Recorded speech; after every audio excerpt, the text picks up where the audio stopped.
Hello friends, welcome back to my channel entertainment with Mo. আজকে আমি আবার একটা নতুন রেসিপি নিয়ে চলে এসেছি। আজকে আমি আপনাদের দেখাবো আমি বাড়িতে কিভাবে বেগুনের ভর্তা তৈরি করি। কিন্তু তার আগে যারা এখনও আমার চ্যানেলটিকে সাবস্ক্রাইব করেননি তারা প্লিজ সাবস্ক্রাইব করে দিন। আর যদি আমার রান্না আপনাদের ভালো লাগে তাহলে অবশ্যই লাইক, কমেন্ট, শেয়ার করতে ভুলবেন না। তাহলে চলুন আজকে রান্না শুরু করা যাক। এখানে আমি 1.5টা বেগুন নিয়ে নিয়েছি। বেগুনগুলোকে আমি খুব ভালোভাবে ধুয়ে নিয়েছি। আর 1.5টা বেগুন নেওয়ার কারণ হচ্ছে আমাদের ঘরে একটু লোক বেশি, তাই একটু সবজি বেশি লাগে, সেই কারণে আমি 1.5টা বেগুন নিয়েছি। আপনাদের ঘরে যেরকম লোক সেই হিসাবে আপনারা নেবেন। বেগুনটা আমি ভালোভাবে ধুয়ে নিয়েছি। এবার বেগুনের গায়ে আমি এইভাবে চাকু দিয়ে কাট করে নেব, কারণ বেগুনটা যখন আমি গ্যাসের উপরে আগুনে বসাবো তখন বেগুনটার ভিতরে যে বাষ্পটা তৈরি হবে সেটা না হলে বেগুনটা ফেটে গিয়ে বেরানোর চেষ্টা করবে। সেই জন্য আমি আগের থেকে এতে চাকু দিয়ে কাট লাগিয়ে নেব, যাতে বাষ্পটা বেরাতে খুব একটা অসুবিধা না হয়। তারপরে আমি বেগুনের গায়ে খুব ভালোভাবে সর্ষের তেল মাখিয়ে নেব। সর্ষের তেল মাখানো হয়ে গেলে তারপরে আমি বেগুনগুলো পোড়ানোর জন্য গ্যাসের উপরে দেব। এখানে আমি একটা রুটি ছাকার ছাঁকনি নিয়েছি, নিয়ে তার উপরে বেগুনটা পোড়ানোর জন্য দিচ্ছি।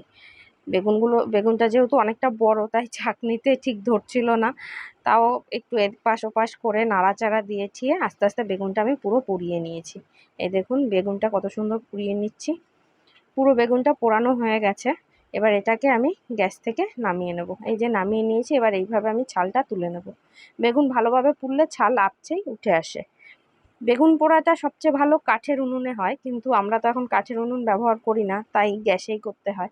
যাই হোক, বেগুনটা ছাড়িয়ে নিয়ে ভালোভাবে দেখে নিয়েছি যে ভিতরে পোকা টোকা কিছু আছে নাকি। কিছুই নেই, আপনারাও ভালোভাবে দেখে নেবেন। আর এখানে আমি একটা ননস্টিকিতে সর্ষের তেল নিয়ে নিয়েছি, তার মধ্যে আমি 3টে শুকনো লঙ্কা ভেজে তুলে রেখে দেবো। এই শুকনো লঙ্কাটা আমি পরে ব্যবহার করব। এখানে ওই তেলের মধ্যেই আমি কালো জিরে দিয়ে দিচ্ছি ফোড়ন, তার মধ্যে আমি একটু রসুন কুচি দিয়ে দিচ্ছি। এবার এটাকে আমি একটু হালকা নেড়েচেড়ে লাল লাল ভেজে নেব। এর মধ্যে এবার আমি পেঁয়াজ কুচি দিয়ে দিচ্ছি। এখানে আমি একটা বড় সাইজের পেঁয়াজ ব্যবহার করেছি। পেঁয়াজটাও আমার হালকা ভাজা হয়ে গেছে। এবার এর মধ্যে আমি একটা টমেটো কুচি দিয়ে দিচ্ছি। টমেটোটাকে আমি ছোট ছোট করে কেটে নিয়েছিলাম। দিয়ে এটাকে আমি আবার ভালোভাবে নেড়েচেড়ে নিচ্ছি। এবার এর মধ্যে আমি জিরের গুঁড়ো, ধনের গুঁড়ো, লঙ্কার গুঁড়ো, হলুদ আর নুন দিয়ে দিলাম। দিয়ে সামান্য একটু জল দিয়ে আবার এটাকে ভালোভাবে মিশিয়ে নেব বলতে এটাকে ভালোভাবে কষিয়ে নেব। কষিয়ে নিয়ে তার মধ্যে আমি এবার ওই বেগুন পোড়াটা দিয়ে দেবো। দিয়ে এটাকে আবার আমি ভালোভাবে নেড়েচেড়ে নেব। এর মধ্যে আমি কাঁচা লঙ্কা কুচি দিয়ে দিচ্ছি। এটা আপনাদের ইচ্ছা, দিতে চাইলে দেবেন, না দিতে চাইলে না দেবেন। এরপর আমি ওই যে শুকনো লঙ্কা ভেজে রেখেছিলাম সেই শুকনো লঙ্কাগুলোকে গুঁড়ো করে এই বেগুনের ভর্তার মধ্যে দিয়ে দেবো। এই যে গুঁড়ো করা হয়ে গেছে, এবার এটাকে আমি এর মধ্যে দিয়ে দেবো। দিয়ে এবার আবার ভালোভাবে নাড়িয়ে চাড়িয়ে নেব।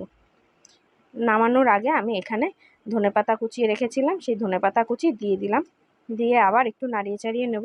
নাড়িয়ে চাড়িয়ে হালকা একটু ভেজে নেব ভালো করে।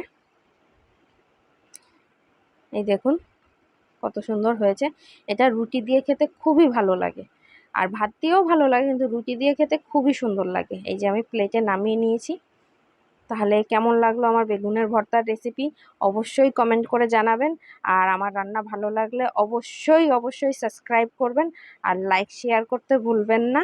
আর বাড়িতে তৈরি করে দেখবেন কেমন লাগে। তাহলে আজকের মতন আসি, আবার নতুন কোনো ভিডিওতে দেখা হবে।